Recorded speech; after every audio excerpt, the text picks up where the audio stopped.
사도행전 24장 1절에서 27절 하나님의 말씀을 들으십시오.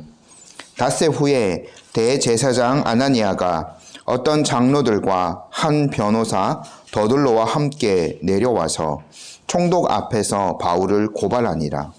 바울을 부르매 더둘로가 고발하여 이르되 벨릭스 각하여 우리가 당신을 힘입어 태평을 누리고 또 이 민족이 당신의 선견으로 말미암아 여러 가지로 개선된 것을 우리가 어느 모양으로나 어느 곳에서나 크게 감사하나이다. 당신을 더 괴롭게 아니하려 하여 우리가 대강 여짜옵나니 관용하여 들으시기를 원하나이다. 우리가 보니 이 사람은 전염병 같은 자라.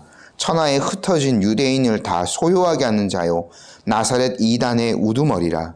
그가 또 성전을 더럽게 하려 함으로 우리가 잡았사오니 당신이 친히 그를 신문하시면 우리가 고발하는 이 모든 일을 아실 수 있나이다 하니 유대인들도 이에 참가하여 이 말이 옳다 주장하니라. 총독이 바울에게 머리로 표시하여 말하라 하니 그가 대답하되 당신이 여러 해 전부터 이 민족의 재판장 된 것을 내가 알고 내 사건에 대하여 기꺼이 변명하나이다.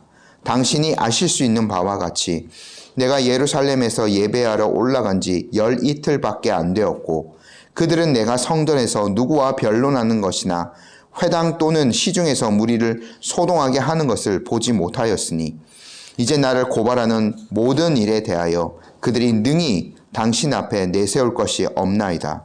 그러나 이것을 당신께 고백하리이다.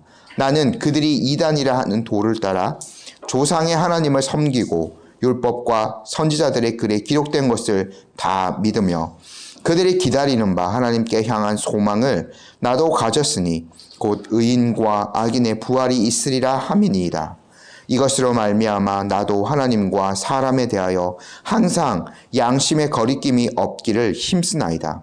여러 해 만에 내가 내 민족을 구제할 것과 재물을 가지고 와서 드리는 중에 내가 결례를 행하였고 모임도 없고 소동도 없이 성전에 있는 것을 그들이 보았나이다.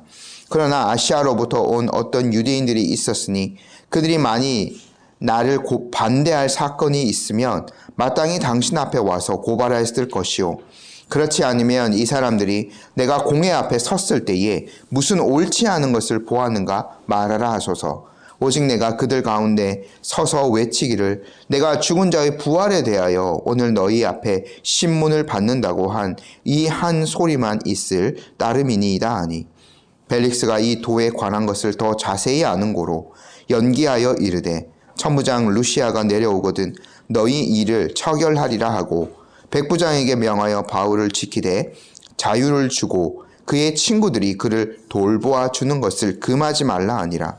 수일 후에 벨릭스가 그 아내 유대 여자 드루실라와 함께 와서 바울을 불러 그리스도 예수 믿는 도를 듣거늘 바울이 의와 절제와 장차 오는 심판을 강론하니 벨릭스가 두려워하여 대답하되 지금은 가라. 내가 틈이 있으면 너를 부르리라 하고 동시에 또 바울에게서 돈을 받을까 바라는 고로 더 자주 불러 같이 이야기하더라. 이태가 지난 후 보르기오 베스토가 벨릭스의 소임을 이어받으니 벨릭스가 유대인의 마음을 얻고자 하여 바울을 구류하여 두니라. 아멘. 저희 잠시 기도드리겠습니다. 복되신 하나님 아버지, 오늘 또 저희가 주님의 귀한 말씀을 대합니다. 하나님의 말씀이 살아서 우리의 심령 가운데 역사하게 되기를 간절히 소망합니다. 저희들이 말씀을 잘 깨달아 알아들을 수 있도록 성령께서 이 시간 은혜를 베풀어 주시고 저희가 이 말씀을 듣는 것에서 그치는 것이 아니라 온전한 순종의 자리로 나아갈 수 있도록 귀한 은혜 허락하여 주시옵소서. 예수님의 이름으로 기도드립니다. 아멘. 저희가 지난주에 바울을 향한 살해 음모가 있었고 바울이 그것을 어떻게 벗어났는가를 함께 살펴보았죠. 하나님께서는 바울을 예루살렘에서 안전하게 지켜주실 것이다 약속해 주셨습니다. 하지만 하나님의 뜻과는 반대로 유대인들은 바울을 꼭 죽이고 싶어 했죠. 그래서 40여 명이나 되는 사람들이 바울을 죽이기 전에는 먹지도 않고 마시지도 않겠다고 맹세를 하였습니다. 그들은 자신들의 계획을 실행하기 위해 대제사장들과 장로들을 찾아갔죠. 그래서 그들이 공회를 다시 열어서 바울이 그곳을 오려고 길을 걸어올 때에 그를 급습해서 바울을 죽이려고 공모를 한 것입니다. 그러나 하나님의 섭리 가운데 마침 그 소식을 바울의 조카가 듣게 되었고 그것을 이제 바울에게 고하게 되고 바울은 그 청년이 직접 천부장 루시아에게 그것을 말할 수 있도록 하였습니다. 그렇게 해서 천부장은 로마 시민인 바울을 지키기 위하여서 그리고 바울이 이제 로마의 법대로 재판을 받을 수 있게 하기 위해서 지금 이 총독 관저가 있는 가이사랴로 바울을 보내게 됩니다. 무려 470명, 보병이 200명, 창병이 200명, 기병이 70명, 470명이나 되는 로마 군인이 바울을 호송하면서 가이사랴로 인도하였죠. 덕분에 바울은 살해의 위협을 온전히 벗어날 수 있게 되었고 가이사랴로 도착을 해서 이제 총독 앞에서 정식으로 재판을 받게 되었습니다. 바울이 가이사랴에 온 지 약 5일 뒤에 대제사장과 또 장로들 그리고 이제 더둘로라는 변호사 한 명이 바울을 고발하기 위해서 가이사랴로 내려옵니다. 저희 1절 말씀 함께 한번 좀 읽어 보도록 할게요. 닷새 후에 대제사장 아나니아가 어떤 장로들과 한 변호사 더둘로와 함께 내려와서 총독 앞에서 바울을 고발하니라.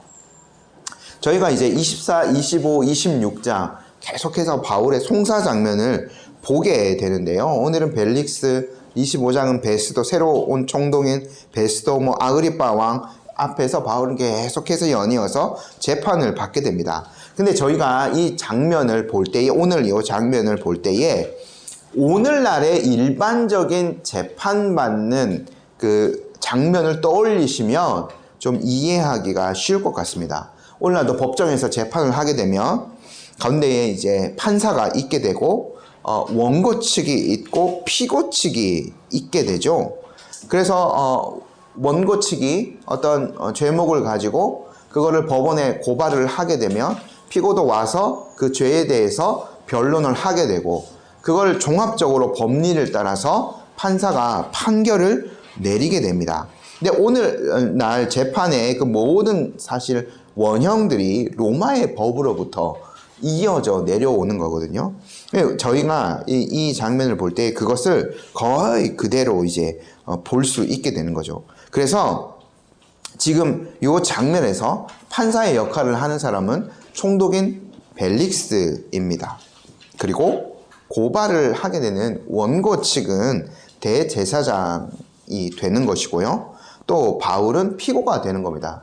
근데 이제 이게 일반적인 어떤 형사소송이랑은 다르기 때문에 바울의 죄가 확정되어, 오늘날 검사가 기소해서 이렇게 죄가 있는 상태에서 재판을 받는 것이 아니라 사실은 거의 이제 공평하게 양측이 어떤 의견을 가지고 판사 앞에서 재판을 받게 되죠. 근데 이 대제사장은 재판을 더 원활하게 하기 위해서 변호사를 고용합니다. 거의 비슷하죠, 오늘날 재판과. 그러니까 오늘날도 송사를 하는 당사자가 법을 잘 알고 있으면 스스로 이제 해도 되지만 법을 잘 모르기 때문에 또 재판에서 상대방과의 다툼에서 이겨야 되기 때문에 말을 또 잘 하는 사람이 필요하겠죠. 여기 변호사라는 그 단어는 변호한다라는 그 뜻과 함께 말한다고, 연설한다 이런 뜻도 있거든요. 그런 사람은 말 잘하고 그리고 로마의 법에도 굉장히 정통한 이 더둘로라는 사람을 찾아서 이제 재판을 정식으로 이제 진행하게 되는 겁니다. 근데요, 이 5일 동안 아마 이 닷새 동안 대제사장 아나니아는 정말 열심히 이 사람을 찾았을 거예요. 자기들이 찾을 수 있는 가장 강력하고 유력한 변호사를 찾았을 겁니다. 그리고 언변이 화려한 사람을 찾았을 거예요. 그래서 이 열성적인 유대인들이 바울을 제거하기 위해서 이 더둘로라는 변호사까지 데리고 오게 된 거죠. 그가 바울을 고발하는 내용을 저희가 한번 살펴볼 텐데요. 먼저 2절부터 4절 내용까지를 함께 한번 읽어볼게요. 바울을 부름에 더둘로가 고발하여 이르되 벨릭스 각하여 우리가 당신을 힘입어 태평을 누리고 또 여러 가지로 개선된 것을 우리가 어느 모양으로나 어느 곳에서나 크게 감사하나이다. 당신을 더 괴롭게 아니하려 하여 우리가 대강 여짜옵나니 관용하여 들으시기를 원하나이다. 네, 저희가요 사도행전의 모든 연설을 살펴보면 이게 제가 바울의 그 설교 때도 말씀을 드렸는데 1차 전도여행 때나 2차 전도여행 때 바울이 한 설교들 할 때 좀 말씀을 드렸는데 완벽하게 모든 것이 다 이제 기록된 것은 아닙니다. 그거를 받아 적으면 뭐 이 책의 분량이 감당할 수 없을 만큼 늘어났을 거예요. 누가가 굉장히 축약적으로 이제 사도행전에서 그런 연설의 내용들을 이제 이렇게 적어 놓았을 건데 누가가요 직업이 의사였죠. 그리고 또 역사가이기도 했습니다. 아주 객관적으로 기록을 하였을 거예요. 비록 분량은 줄였지만 그 내용들을 왜곡 없이 객관적으로 기록하였을 것이라고 저희가 분명히 이제 생각할 수 있는데 지금 이 더둘로가 어떤 말로 이 바울을 고발하는 것을 시작하냐면 그 재판장에 대한 벨릭스 총독에 대한 엄청난 아부를 퍼부으면서 이제 바울을 고발하기 시작해요. 사실은 법리 다툼으로 이런 그 사실 다툼으로는 바울을 이길 수 없다는 것을 더둘러도 알고 있었는지도 모릅니다. 그러니까 이제 재판장에게 온갖 아부를 해서 자기들에게 유리한 판결을 받고자 했죠. 제가 지난 시간에도 말씀드렸습니다만 벨릭스는 역사의 기록, 로마의 역사의 기록들, 이 당대의 여러 가지 기록들을 살펴보면 그렇게 훌륭한 정치인이 결코 아니었어요. 지금 더둘로가요 3절에서 당신으로 말미암아 벨릭스로 말미암아 우리가 태평을 누린다라고 아부를 떨고 있는데 사실 기록을 찾아보면 이 벨릭스는요 유대인을 아주 잔인하게 탄압하던 자였습니다. 실상은 유대인들이 벨릭스에게 많은 반감을 가지고 있었어요. 그래서 2년 뒤에 오늘 마지막 절에 보면 2년 뒤에 베스도라는 총독이 새로 오게 되는데 이 벨릭스가 온당한 그런 정치를 베풀지 못했기 때문에 총독이 바뀌어지게 된 거거든요. 근데 이제 더둘로는요 아주 거짓으로서 그 달콤한 말로 벨릭스의 환심을 사기 위해서 애쓰고 있습니다. 이것이 이제 그 함께 왔던 대제사장 아나니아의 지시인지는 모르겠습니다만 이 여러 가지 내용들을 살펴보면 그들이 얼마나 바울을 혐오하고 있었는지를 저희가 살펴볼 수 있는 거죠. 그들이 정말 속으로 경멸하고 있었던 이방인들, 그리고 자신들을 탄압하는 로마 사람, 그리고 그 로마 사람이면서 우리를 다스리는 그 총독, 그러니까 모든 미워한 조건들을 벨릭스가 다 가지고 있는데요. 그 사람보다 더 싫은 사람이 바로 바울인 거예요. 네, 이들이 바울 한 명을 제거하기 위해서 얼마나 많은 노력을 기울이고 있는지를 저희가 볼 수 있겠죠. 그렇게 난 다음에 장황하게 재판장인 벨릭스의 환심을 사기 위해서 입에 발린 말을 다 하고 난 다음에 그렇게 길지 않은 분량으로 이제 더둘로가요 바울의 죄목을 열거합니다. 이게 5절 6절이거든요. 저희 함께 한번 읽어보겠습니다. 우리가 보니 이 사람은 전염병 같은 자라 천하에 흩어진 유대인들을 다 소요하게 하는 자요 나사렛 이단의 우두머리라. 그가 또 성전을 더럽게 하려 함으로 우리가 잡았사오니. 네. 더둘러는요, 요 5절, 6절의 내용을, 이 더둘러의 그 고발의 내용을요, 세 가지 정도로 우리가 그 정리해 볼 수 있습니다. 첫 번째는 5절에 나오는데, 바울은 전염병 같은 자다. 그래서 천하에 퍼진 유대인을 다 소요하게 하는 자다. 요것이 첫 번째고요. 두 번째, 바울은 공인받지 못한 나사렛 이단의 우두머리다. 요게 두 번째 고발 내용입니다. 그리고 세 번째는 바울이 성전을 더럽게 하려 하였다라는 요 죄목이 세 번째 고발 내용입니다.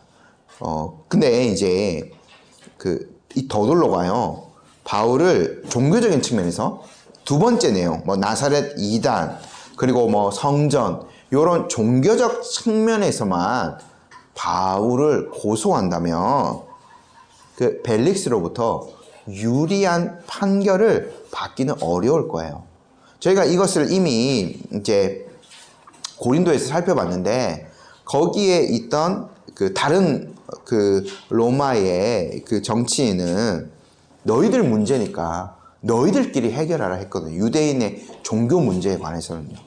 그러니까 이것에 관해서는 정식으로 로마의 재판에서는 자기들에게 유리한 판정을 받기 어려운 것을 조금 알고 있었던 것 같아요. 그렇게 해서요, 첫 번째 내용에서 말하는 거, 5절 내용에 천하에 흩어진 유대인을 다 소요하게 하는 자이다 라는 것을 이 더둘러가 강조하고 있는 거죠. 그러니까 로마 전역에 퍼져 있는 유대인들을 선동하여서 이 바울이라는 작자가 로마의 평화를 깨뜨리고 있다라는 것을 강조하고 싶었던 거예요. 바울이라는 사람을 가만히 두면 마치 전염병이 퍼지듯이 로마 전역으로 나사렛 이단이 퍼져서 로마의 평화가 깨어질지도 모릅니다 라는 그 추측을 하게 만드는 거죠. 근데 이제 뭐 여러 가지 이런 내용들, 뭐 바울이 성전을 모독했다는 이런 내용들 같은 것들은 나중에 바울이 다 변명을 합니다만 사실이 아닌 것이 분명하죠.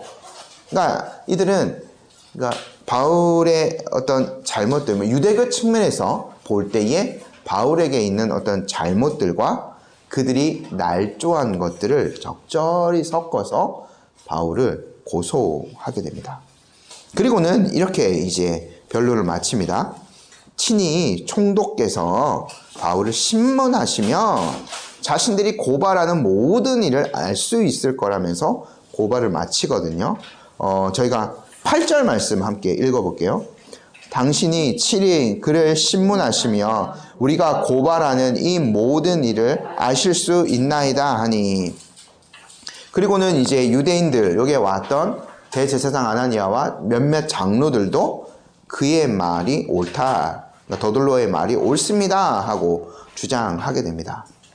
그러니까 이게 유대인들이 참으로 어떻게 보면 이방인들 앞에서 얼마나 민족적인 그 자존감이 높은 사람인지는 다 알고 계실 겁니다. 그런데 자기들에게 유리한 판정을 받기 위하여서 참으로 모든 그런 것들을 다 버린 채로 이 이방인 총독 앞에서 머리를 지금 조아리고 있는 거예요. 참으로 볼성사납다고 생각할 수도 있겠죠. 하지만 이들에게 중요한 것은 뭐냐면 하나님의 영예라든가 이런 것이 아니라 사실 대제사장인가 장로들, 이 사내들인 공회원들이 그들의 종교적인 기득권을 지키는 것이 가장 큰 삶의 목표예요. 그렇기 때문에 이들은 예수님을 재판할 때도 마찬가지였죠.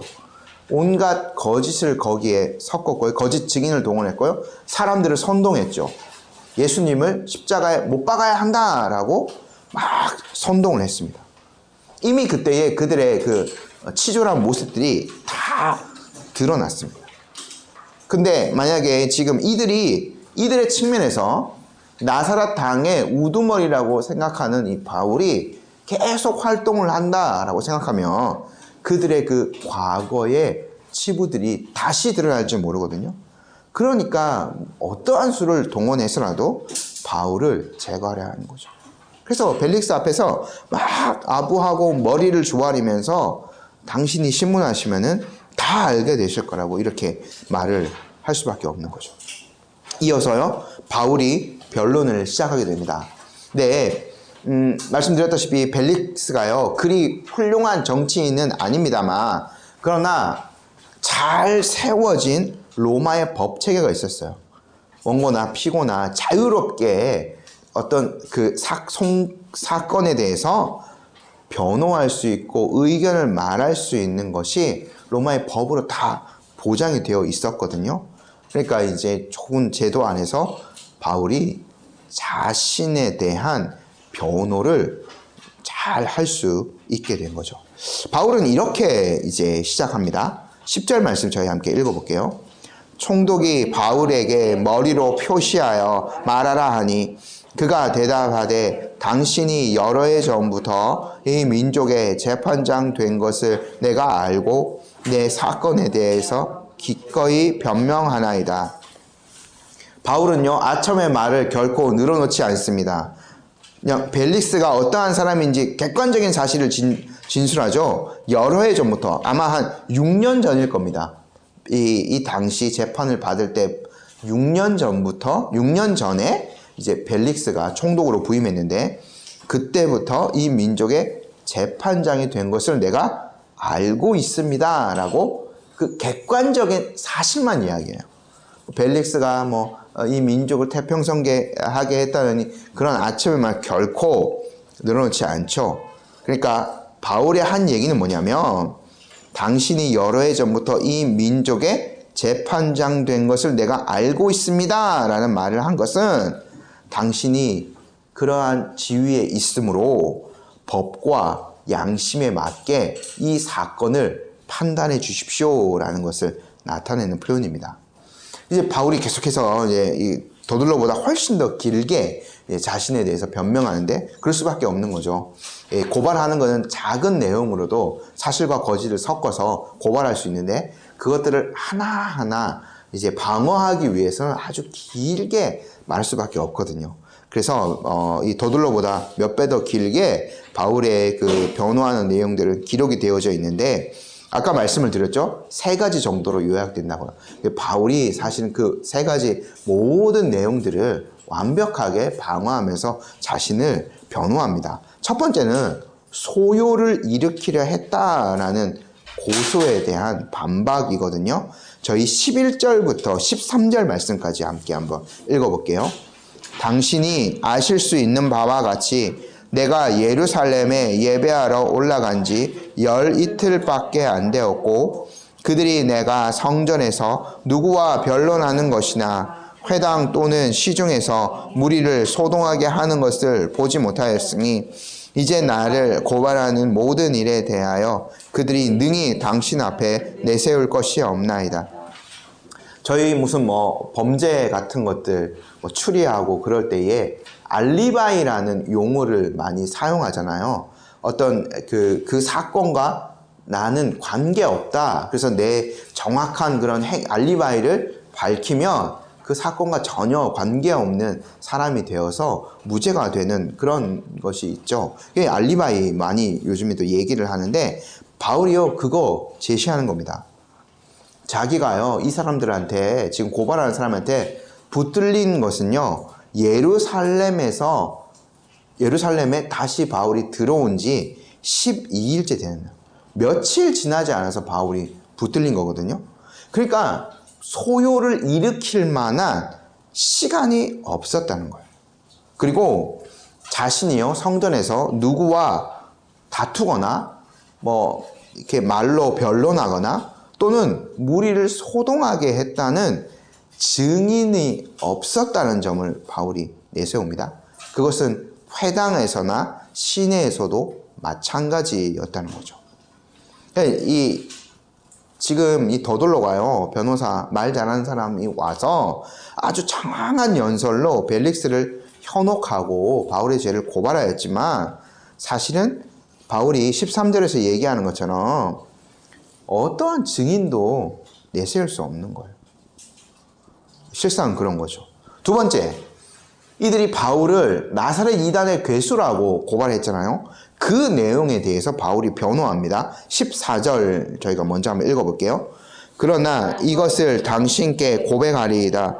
나는 그들이 이단이라 하는 도를 따라 조상의 하나님을 섬기고 율법과 선지자들의 글에 기록된 것을 다 믿으며. 이단이라고 하면요, 믿는 바가 다른 거예요. 저희가 고백하는 신앙과 하나님에 대한 그 고백이 완전히 다르다면, 사도적 기준에 의해서 판별해 볼 때, 성경에 의해서 판별해 볼 때 하나님에 대해서 믿는 그 고백이 완전히 다르다면 그 사람은 이단이 되는 거죠. 근데요, 바울은 전혀 그런 사람이 아니에요. 다른 하나님을 믿는 사람이 아니에요. 14절에 바울이 얘기하는 것처럼 그들과 동일한 하나님을 섬기고 있어요. 바울이 구약 부정하는 사람 아닙니다. 오히려 구약의 그 모든 율법들을 가장 존중하는 사람이었어요. 기록된 것을 다 믿는 사람이었거든요. 예수님께서 뭐라고 하셨나요? 예수님 율법, 구약의 율법 오셔서 내 구약 율법 다 쓸모없는 거 폐기해버린다 라고 말씀하시지 않으셨어요. 왜냐하면 구약의 모든 말씀도 삼위일체 하나님께서 주신 것이기 때문이죠. 그래서요, 예수님께서 마태복음 5장에서 내가 율법이나 선지자를 폐하러 온 줄로 생각하지 말라. 폐하러 온 것이 아니요 완전하게 하려 함이라 라는 말씀을 하신 거죠. 한 번도 예수님은 구약의 말씀을 부인하신 적이 없습니다. 오히려 그 구약에 약속된 것들의 성취자로서 예수님은 이 땅에 오셨죠. 그 약속이 완전케 되도록 이 땅에서 예수님이 사역하신 거예요. 그리고 예수님의 전생에는요, 그 율법을 순종하면서 사신 삶이었어요. 이들이 나사렛 당이라 그런 것은 예수님을 따르는 사람이다 라는 표현인데, 바울은 그런 예수님을 따르던 자였어요. 동일한 거죠. 예수님이 믿는 그 믿음을 동일하게 바울이 고백하고 있었던 거예요. 한 번도 구약을 부인한 적이 없죠. 동일한 하나님을 섬기고 있었어요. 근데 이제 바울이 계속해서 이 도에 대해서 벨릭스가 조금 더 알아듣기 쉽도록 어떤 점이 쟁점이 되는가를 바울이 이야기해요. 그게 이제 15절 16절인데 함께 읽어볼게요. 그들이 기다리는 바 하나님께 향한 소망을 나도 가졌으니 곧 의인과 악인의 부활이 있으리라 함이니이다. 이것으로 말미암아 나도 하나님과 사람에 대하여 항상 양심에 거리낌이 없기를 힘쓰나이다. 바울이요, 그 예전에 바리새파였다고 그 공회에서 신문 받을 때 이야기하잖아요. 이 바리새파 사람들도요, 하나님을 향한 소망을 분명히 가지고 있어요. 그러니까 이 사두개인들과는 다르게 의인과 악인에 대한 부활을 이들이 믿고 있는 거죠. 그래서 바울은요, 그것에 대한 믿음, 구약 성경에 대한 믿음, 그리고 부활에 대한 소망으로 말미암아 하나님과 사람에 대하여서 항상 양심에 거릴 것 없이 행하게 한다고 고백합니다. 그러니까 이 종합해 보면 바울은요, 유대인들과 다른 도를 퍼뜨려서 세상을 혼란스럽게 만든 적이 없는 거죠. 오히려 참된 신앙으로서 양심을 따라서 자기가 바르게 살아가고, 유대인들도 그렇게 양심을 따라서 참된 하나님을 섬기며 살아갈 수 있는 것을 늘 추구를 하였던 거죠. 세 번째, 바울이 성전을 모독하려 했다는 고발에 대한 변호입니다. 저희가 17절부터 19절 말씀까지 함께 한번 읽어볼게요. 여러 해 만에 내가 내 민족을 구제할 것과 재물을 가지고 와서 드리는 중에 내가 결례를 행하였고 모임도 없고 소동도 없이 성전에 있는 것을 그들이 보았나이다. 그러나 아시아로부터 온 어떤 유대인들이 있었으니 그들이 만일 나를 반대할 사건이 있으며 마땅히 당신 앞에 와서 고발하였을 것이요. 바울이요, 성전 모독하는 것에 대해서 변명하는데, 성전을 모독하려 한다. 유대인들이 가장 싫어하는 범죄를 저지르는 사람의 태도가 결코 아니에요. 17부터 19절의 바울의 태도는요, 바울이 했던 그 행동을 자기의 다 제시하죠. 어떻게 했는지요.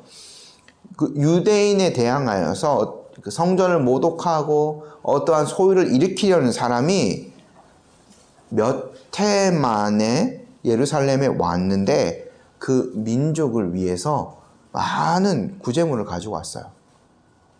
지금 바울이 올 때 저희가 3차 전도 여행에서 귀환하는 장면을, 긴 장면들을 함께 봤죠.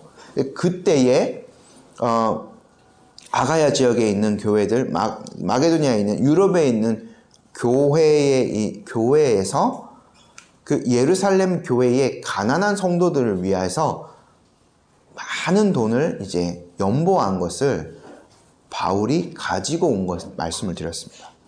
그거를 이제 예루살렘 교회의 장로들을 만났을 때 그거를 바울이 전달했을 거예요.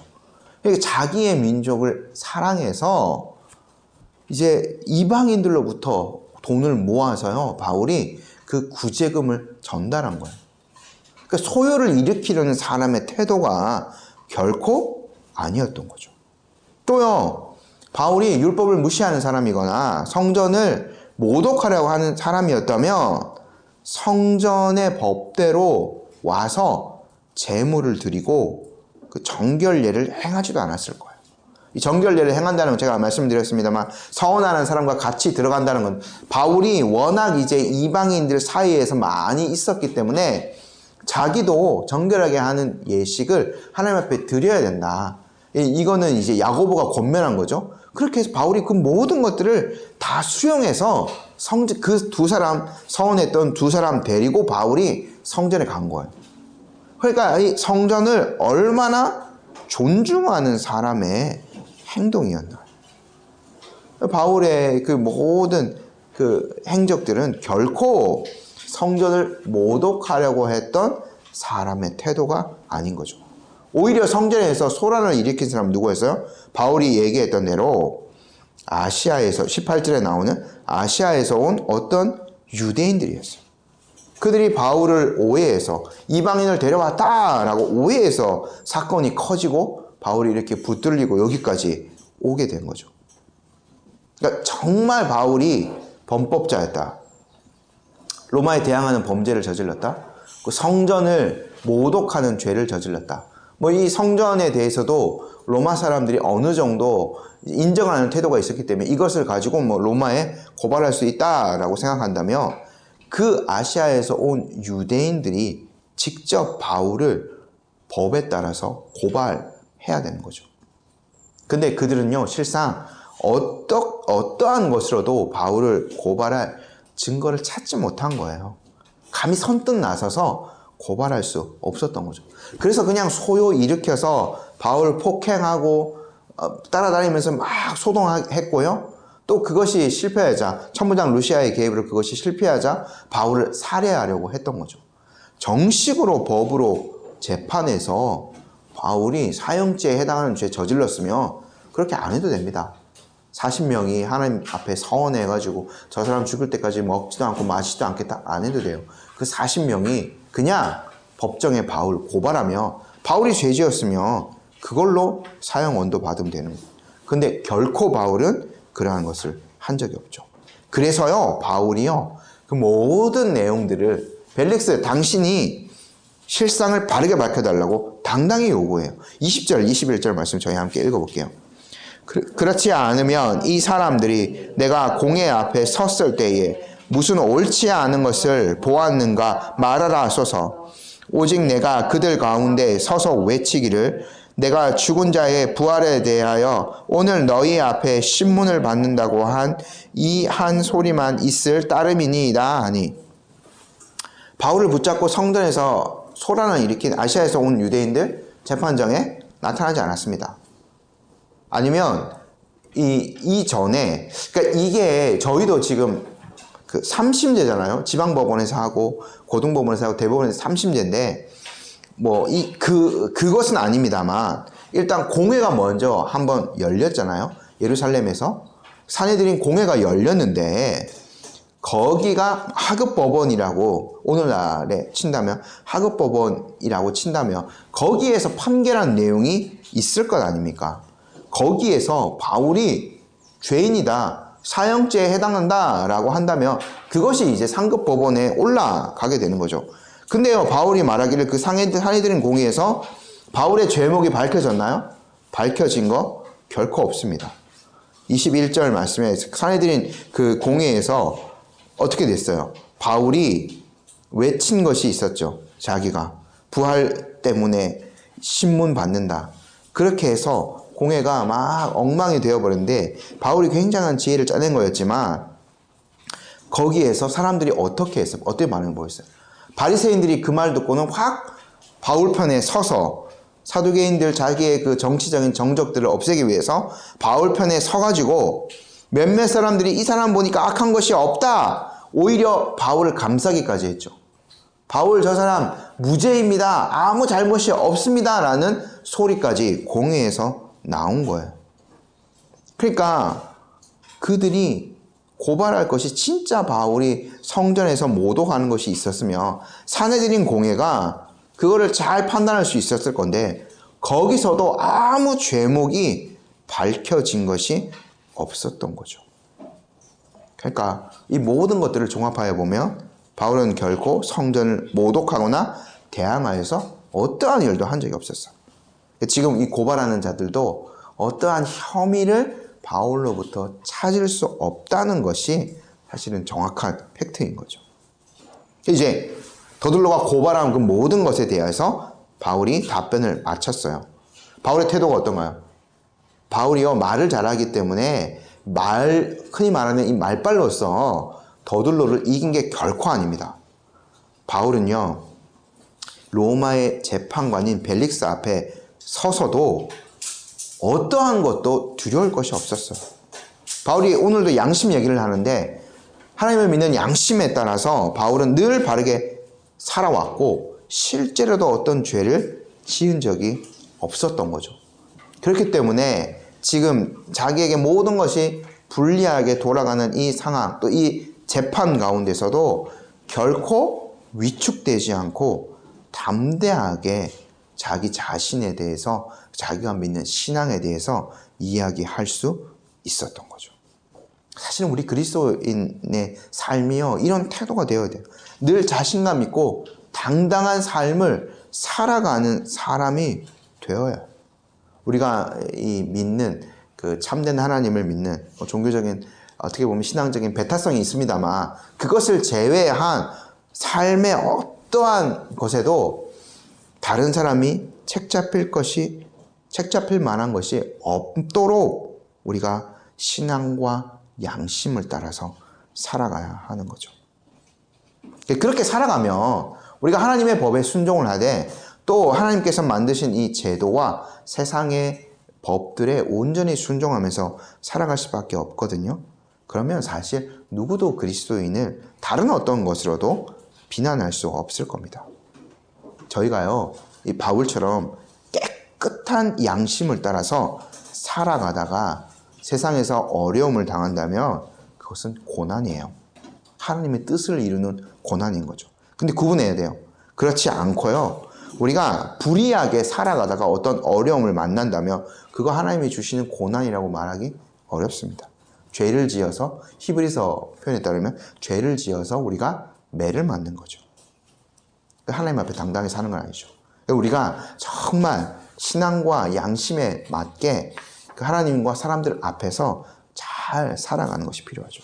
그럴 때야 우리가 이런 바울의 태도처럼 당당한 모습을 유지할 수 있는 겁니다. 이제 결론 부분을 보겠는데요. 벨릭스가 내리는 결론. 근데 양측의 변호를 다 들었잖아요, 지금 벨릭스가. 그래서 이제 재판장으로서 판단을 내려야 되는데 벨릭스는 참 교묘한 정치인입니다. 지금 어려운 문제거든요. 이 유대인 사이의 다툼, 어느 한쪽 편 들어주면 어느 한편으로부터 미움을 받을 수밖에 없는 거예요. 그래서 교묘하게요, 이거 빠져나가려 합니다. 22절 말씀 저희 함께 읽어볼게요. 벨릭스가 이 도에 관한 것을 더 자세히 아는 고로 연기하여 이르되 천부장 루시아가 내려오거든 너희 일을 처리하리라 하고, 그러니까 일단 천부장 루시아가 오면 내가 이거 하겠다 해서 지금 정회를 선언하는 거죠. 어떤 판결도 내려주지 않아요. 근데 누가 기록한 대로 벨릭스가요, 이 도에 관한 것을 잘 알고 있습니다. 유대교에 관한 것을요, 잘 알고 있어요. 이미 제가 말씀드렸다시피 이미 6년 정도 유대 총독을 지냈고요. 그의 아내 드루실라가 유대인이에요. 종교에 관한 거 잘 압니다. 유대교에 관한 거. 근데 자신이 어느 한쪽 편을 들어주면 유대인 사이의 일치가 깨어지기 때문에 지금 아주 밋밋한 태도를 보이고 있는 거죠. 하지만 그도 바울이 무죄라는 것을 속으로는 아마 알고 있었을 거예요. 그래서요, 바울에게 23절과 같은 태도를 보이는 겁니다. 한번 읽어볼게요. 백부장에게 명하여 바울을 지키되 자유를 주고 그의 친구들이 그를 돌보아 주는 것을 금하지 말라 하니라. 일단은 바울이 로마의 시민이기 때문에 이렇게 함부로 대할 수 없었고요. 또 무죄를 속으로는 아마 확신하고 있었을 겁니다. 저희가 그래서 이제 친구들이요, 바울을 돌보아 주는 것을 금하지 말라라고 했는데, 저희가 바울의 귀환 과정에서 이 가이사라의 장면을 함께 보았죠. 가이사라에도 많은 형제들이 있었고, 특별히 빌립 집사가 여기에서 사역을 하고 있었거든요. 그 사람들이 아마 바울을 오게 있었지만, 갇혀져 있었지만 바울을 아주 잘 돌봐 주었을 것으로 저희가 추측해 볼 수 있습니다. 그리고 많은 어떤 영적인 2년 동안 갇혀 있는 기간 동안 많은 영적인 교제를 이제 나눌 수 있었던 걸 저희가 추측해 볼 수 있죠. 근데요, 이 벨릭스는요, 바울을 통해서 예수 그리스도를 믿는 믿음에 대해서 더 많은 것들을 알고자 했습니다. 24절 말씀 함께 또 읽어볼게요. 수일 후에 벨릭스가 그 아내 유대 여자 드루실라와 함께 와서 바울을 불러 그리스도 예수 믿는 도를 듣거늘. 아마 이 일은요, 그 드루실라라는 그의 아내 이름이 기록된 것을 보면 이 드루실라, 그 벨릭스의 아내였던 드루실라가 이것을 더 원했던 것으로 보입니다. 근데 이 드루실라도요, 굉장히 좀 주목해서 볼 만한 인물인데, 저희가 사도행전의 12장에서 아그리빠 왕을 이제 보았는데, 헤롯 아그리빠 보았는데, 일단 이 사람은 굉장히 기독교를 박해했죠. 그래서 사도 야고보를 이제 죽입니다. 그리고 베드로를 옥에 가두었죠. 천사의 도움으로 베드로가 탈출합니다만 베드로를 옥에 가두었고, 그 뒤에 다시 가이사라로 가서 사람들 앞에서 막 연설을 하다가 그들의 아부의 말을 듣고 하나님께 영광을 돌리지 않아서 이곳 이 지금 재판을 받는 가이사라에서 벌레에게 먹혀 죽었어요. 그게 이제 헤롯 아그리빠인데, 그 아그리빠의 막내딸이 바로 이 드루실라입니다.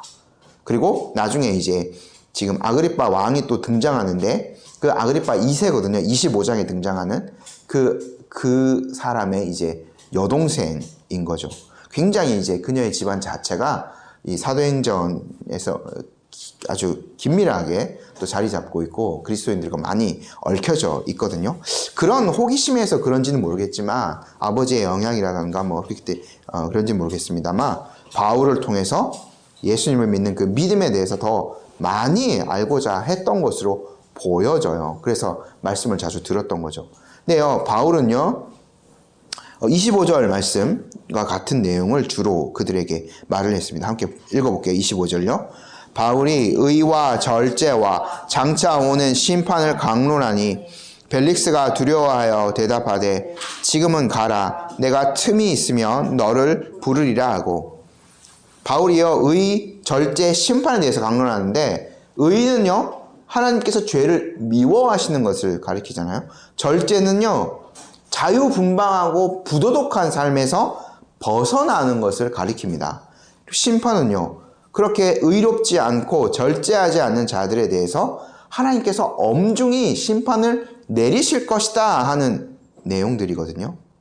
근데요, 이 말을 듣고 벨릭스가 두려워했어요. 바울이 그냥 일반적으로 뜬구름 잡듯이 이런 얘기를 했으면 그냥 벨릭스가 좋은 얘기 하네요 라고 하면서 더 호감을 가졌을지도 모릅니다. 근데 그 얘기, 이 지금 의, 절제, 심판을 벨릭스의 상황에 맞게 정확하게 그의 죄를 지적했기 때문에 벨릭스가요, 두려워했어요. 그러니까 이 둘 부부가 굉장히 절제, 이 부분에서 절제하지 못한 삶을 살고 있어요. 하나님의 심판을 초래하는 삶을 살고 있었던 거예요. 벨릭스가 첫째 부인이 이 드루실라가 아니라 벨릭스의 세 번째 부인이 드루실라입니다. 그것도요, 이 드루실라가 어떤 사람과 결혼을 해서 이미 1년째 결혼해서 살고 있는데 벨릭스가 드루실라가 마음에 들어서 그녀에게 청혼을 해요. 드루실라는 자기의 남편이 별로 그렇게 정치적으로 뛰어난 사람이 아니었기 때문에 이 벨릭스라는 사람 지금 총독할 정도로 그 로마의 정치권에서 이제 유력한 사람이었기 때문에 본래 남편을 버리고 벨릭스에게 시집을 간 거죠. 그러니까 바울은요, 이것에 대해서 아마 분명히 얘기했던 것 같아요. 그들의 행동이요, 의로우신 하나님 앞에서 죄를 지은 것이다. 절제하지 못한 행동이다. 그래서 장차 올 하나님의 엄중한 심판을 초래하는 행동이라는 것을 아마 지적하였을 겁니다. 이게요, 선지자의 태도예요. 세례 요한 똑같거든요. 세례 요한이요, 헤롯 안디바랑 결혼한 헤로디아를 책망해요. 헤로디아가 원래 헤롯 빌립과 결혼했다가 자기의 본 남편을 버리고 헤롯 안디바랑 결혼을 하거든요. 세례 요한이 그거 책망했잖아요. 그래서 헤로디아가 원한을 가지고 있다가 결국 자기의 딸을 이용해서 세례 요한의 목을 베버리지 않습니까? 거의 비슷한 상황이에요. 이 지금 드루실라와 벨릭스도요. 근데 바울은 개의치 않고 그들에 대해서 하나님의 그 심판에 대한 내용들을 정확하게 얘기했던 거죠. 그래서요, 벨릭스가 두려워할 수밖에 없었어요. 하지만 또 이 벨릭스는요, 참 다중적인 사람인 것 같아요. 모든 사람이 다 그렇죠. 바울에게요, 이 총독이라는 지위를 이용해서, 재판관이라는 지위를 이용해서 뇌물을 바라기도 했습니다. 26절 저희 함께 읽어볼게요.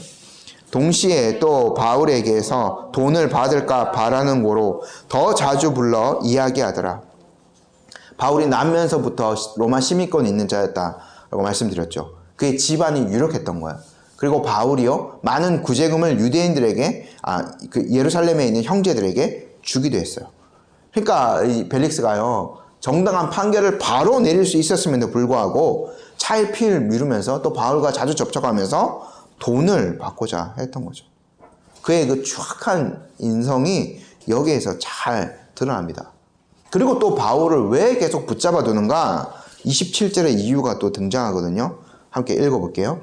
이태가 지난 후 보르기오 베스도가 벨릭스의 소임을 이어받으니 벨릭스가 유대인의 마음을 얻고자 하여 바울을 구류하여 두니라. 뇌물을 바라는 것과 함께 한편으로는 이 바울을 고발했던 유대인들의 마음도 얻고자 하여서 총독이니까 그렇게 해야 되는 거죠. 어느 한편에 그 정의를 따라서, 공의를 따라서 어느 그 바울에게 무죄를 선고해야 됨에도 불구하고 정치적인 입지를 위해서 바울을 그냥 계속 붙잡아 두는 거예요. 바울에 대한 이 판결이요, 2년 동안 그냥 멈춘 상태 그대로 있는 거죠. 바울을 2년이나 넘게 구류해뒀어요. 그러니까 양심을 따라서 하나님과 사람 앞에서 부끄러울 것이 없게 살았던 바울의 모습과는 얼마나 대조됩니까? 그럼에도 불구하고 이 하나님의 섭리에 따라서 벨릭스는 이 총독직에서 물러나게 되었고요. 베스도가 이제 그 총독의 소임을 물려받게 됩니다. 기록에 따르면 조금 더 벨릭스보다는 이 베스도가 좀 더 의로운 통치자였다라고 합니다. 그러나 또 새로운 총독이 왔기 때문에 바울은 새롭게 다시 소송을 받아야 되는 위치에 처하게 된 거죠. 그러나 바울은 그 기회를 잘 살려서 그들에게 또 자신의 과거의 일들을 이제 가지고 와서 복음을 전하게 되는 거죠. 한 3가지 정도 저희가 생각해 볼 점, 적용점들을 말씀드리고 설교를 마무리하려고 합니다. 바울을 향한 유대인들, 말 잘하는 변호사를 데려와서 바울을 고발하는 것들, 오늘 주된 내용이었죠. 하지만 바울은요, 결코 어떠한 것도 책잡을 것 없이 양심적으로 살았습니다. 아까 말씀드렸다시피 그리스도인이라면 하나님과 사람 앞에서 그렇게 살아야 해요. 근데 우리의 삶이요, 그렇게 완전할 수 없죠. 저희 늘 실수가 많은 사람입니다. 너무 잘못을 많이 범하기도 하고 죄의 유혹에 넘어지기도 하죠. 하지만 우리의 삶을 계속해서 일으켜 세우고 또 더 거룩으로 한 걸음 더 진보하여서 대적자들에게 틈을 주지는 말아야 해요. 굉장히 좀 어렵고 힘든 삶일 수도 있겠죠. 그러나 이것이 매여 있는 삶이 아닙니다. 율법주의 같은 거에 매여서 이렇게 바울의 표현에 따르면 정말 종의 영으로 살아가는 그것이 아니에요. 하나님께서 우리의 기쁨을 가져가시는 것이 아니에요. 시편 말씀대로 악인에게는 평강이 없죠. 정말 하나님을 따라서 신앙의 양심을 따라서 살아간다면 우리는 어떠한 사람보다 평안하게 세상을 살아갈 수 있을 겁니다. 두 번째로 우리가 바울의 태도를 말씀드렸죠. 바울은요, 아주 담대한 태도를 보였어요. 여기에서도 자기가 믿는 바를 정확하게 이야기했고요. 또 고위층에게도 아주 그 복음을요, 가감없이 전했습니다. 특별히 이 벨릭스에 대해서 그의 잘못에 대해서 하나님의 공의로우신 하나님 앞에서 심판을 초래하는 것이라고 그의 죄를 정확하게 지적해요. 그래서 벨릭스가 하나님에 대한 두려움 때문에 이렇게 두려워할 정도로 바울이 그렇게 죄에 대해서 정확하게 이야기를 해준 거죠. 몇 차례 말씀드렸습니다만 하나님께서 세운 제도이기 때문에 우리는 위정자들, 공직자들에게 순종하는 것이 맞아요. 그러나 그들의 죄들까지 눈 감아 주는 것은 아니에요. 개인적인 죄, 지금 벨릭스가 굉장히 방탕하게 죄를 지은 것이 분명히 있거든요. 남편이 있는 여인을 아내로 맞아들였죠. 그 전에도 2번이나 이혼을 했었고요. 지금 또 여러 모습들이 보여지잖아. 그가 뇌물을 바라고 공의롭지 못한 행동들, 통치자로서 지도자로서 하지 못해야 될 일들 하는 것들이 분명히 보여지죠. 바울은 그것에 대해서 눈 감고 있지 않았습니다. 정확하게 그것에 대해서 이야기했죠. 당신 위에 하나님이 계시다. 그래서 그 하나님의 심판을 어떻게 감당하실 거냐라고 분명히 바울이 그것에 대해서 지적을 했습니다. 세상에서 이런 일 역할을 할 사람 그리스도인들밖에 없어요, 사실은. 오늘날에도 우리가 좋은 시민으로서 살아가고 위정자들에게 순종은 하지만 이러한 것들에 대해서 우리가 분명히 얘기할 수 있어야 되는 거죠. 왜냐하면 그 위정자들 위에는 하나님께서 계시기 때문입니다. 그리고요, 근데 세 번째로 바울은요, 그것이 최종적인 목표는 아니었어요. 그렇게 해서 이제 더 나은 세상을 만들고 조금 더 정의로운 세상을 만들고 이것 자체가 최종적인 목표는 아니었어요. 궁극적으로 바울은요, 복음을 전하는 것을 최종적인 목표로 삼은 거죠. 그래서 이 벨릭스 또 베스도 뒤에 또 아그리파 왕까지 대하는 태도를 보면 바울은 그 안에서 그리스도 예수의 복음이 나누어지는 것들을 최종적으로 지향하고 있었어요. 우리가 세상을 살아갈 때에 아까 2가지 말씀드렸다시피 양심에 거릴 것 없이 사람들 앞에서도 당당할 정도로 살아가고 또 어떤 죄들에 대해서는 분명히 우리가 지적할 수 있는 태도를 가지고 살아가야 하지만 궁극적으로는 그 모든 것들을 통해서 그리스도 예수의 복음이 전하여지고 하나님의 사랑이 나타나기를 추구하면서 저희가 살아야 되는 거죠. 네, 함께 기도하도록 하겠습니다. 하나님 아버지, 오늘